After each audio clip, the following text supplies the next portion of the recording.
செஸ்ல விளையாட தெரியுமா? செஸ் விளையாட தெரியுமாவா? நான் செஸ் சூப்பரா விளையாடுவேன். அப்படியா? நான் ஒரு பசில் கொடுத்தேன், அது முடிஞ்சா சால்வ் பண்ணி காட்டு.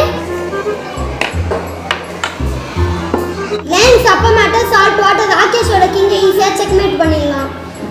வவாலா ராகேஷ் கிட்டே சவாலா? முடிஞ்சா என்ன செக்மேட் பண்ண பாப்போம்.